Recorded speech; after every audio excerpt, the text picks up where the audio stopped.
আরেকবার স্বাগত। আপনারা দেখছেন দ্য বিজনেস। আমাদের সাথে স্টুডিওতে আছেন আফতাব ফিড প্রোডাক্টসের সিইও মোহাম্মদ মাহবুবুর রহমান সরকার।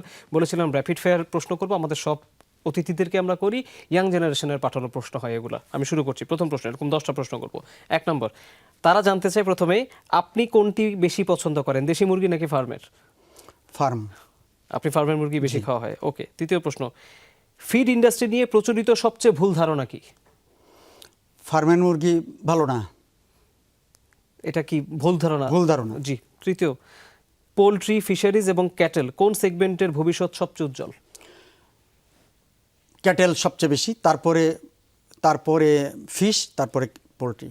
ওকে, ক্যাটেলের বিশাল সম্ভাবনা আপনি দেখেন তাহলে। জি। পরের প্রশ্ন, চতুর্থ, ফিড ইন্ডাস্ট্রির সবচেয়ে বড় সংকট কোনটা এই মুহূর্তে? সবচেয়ে বড় সংকট কাঁচামালের দাম, খামারিদের সংকট নাকি বিদেশের প্রতিযোগিতা? একটা হলো কাঁচামালের, সবচেয়ে বড় যদি বলি কাঁচামালের, যেহেতু আমরা 60% ইম্পোর্ট করতে হয়, সো আমাদের বাহিরের উপরে বেশি ডিপেন্ডেন্সি, এটা একটা। আর খামারিদেরকে আমাদের লাভবান করতে হবে, তাদের ফার্মগুলি প্রত্যেকটা টেক কেয়ার করতে হবে এবং তাদেরকে লাভবান করতে হবে এবং নতুন নতুন ইয়াং জেনারেশন উদ্যোক্তা তৈরি করতে হবে। নিঃসন্দেহে।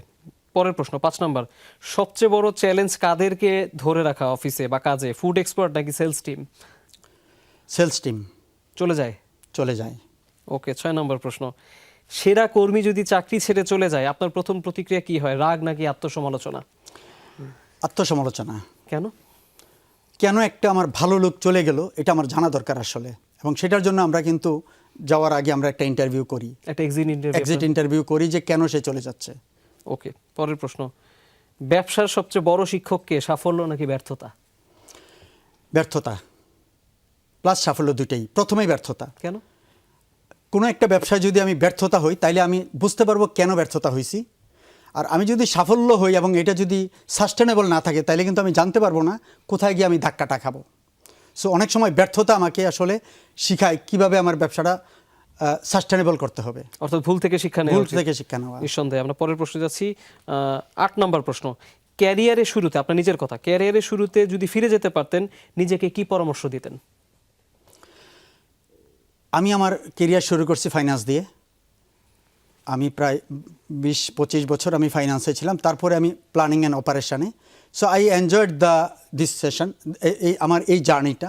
সো আমি যদি আবারও যাইতে পারি আমি আসলে ফাইন্যান্সে যাব না, ফাইন্যান্স না শুধু, আমি আসলে বিজনেসে যাব। আচ্ছা, আপনি ওই জায়গাটা সংশোধন করতে চাইতেন। ঠিক আছে। 9 নম্বর প্রশ্ন, আপনি অবসরে কি করেন? আমি আসলে পড়াশোনা করার চেষ্টা করি এবং এই ইন্ডাস্ট্রিটা যদি বলি প্রচুর পড়াশোনার। আমরা ওয়ার্ল্ডের সাথে যদি কম্পেয়ার করি, ইভেন চায়না, ইউরোপের সাথে আমরা অনেক পিছিয়ে আছি। সো আসলে আমাদের এখনও অনেক কিছু জানার বোঝার আছে। আমি একটা জিনিস করি, প্রথমত হলো যে আমি পড়াশোনা করার চেষ্টা করি এখনও। ওকে, অবসরে পড়াশোনা করেন। 10 নম্বর প্রশ্ন, শেষ প্রশ্ন, এটা একটা হাইপোথেটিক্যাল সিচুয়েশন। ধরুন কাল সরকার ঘোষণা দিল ফিডের দাম এখন থেকে সরকার নির্ধারণ করে দিবে, আপনার স্ট্র্যাটেজি কি হবে? প্রথমত এটা একটা ভুল ধারণা হবে, গভর্নমেন্ট ফিডের দাম ধরে দিবে। বিকজ গভর্নমেন্ট কিন্তু ফিড প্রোডাকশন প্রসেসে বাকিগুলি কিন্তু গভর্নমেন্টের কন্ট্রোলে নাই। জি।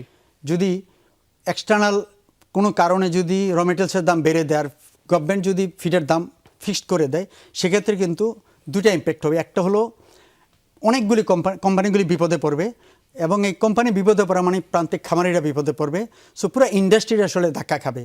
আমি মনে করি এটাকে তার মতো চলতে দেওয়া উচিত। হ্যাঁ, গভর্নেন্স, কর্পোরেট গভর্নেন্স এবং পলিসি প্রসিডিউর দিয়ে এটাকে স্ট্রেনথেন করা। প্রশ্নটা ছিল, আপনি তো সিইও, যদি আপনি এরকম কোনো ডিসিশন শুনেন আপনার প্রথম স্ট্র্যাটেজি কি হইতো, কৌশল কি হইতো সিইও হিসেবে, যদি আপনি শুনতেন যে গভর্নমেন্ট কালকে থেকে দাম নির্ধারণ? আমি মনে করি গভর্নমেন্টের সাথে আমাদের বসে, মানে আমরা যারা অপারেটর আছি এবং গভর্নমেন্ট আছে, আমাদের একসাথে বসে কাজ করা উচিত কিভাবে ইন্ডাস্ট্রিকে আরো সামনের দিকে নেগোসিয়েশনে বসতেন। ওকে, আমরা র্যাপিড ফায়ার অংশটি শেষ করলাম। আশা করি যাদের যে উত্তর দরকার তারা সেটি পেয়ে গেছে।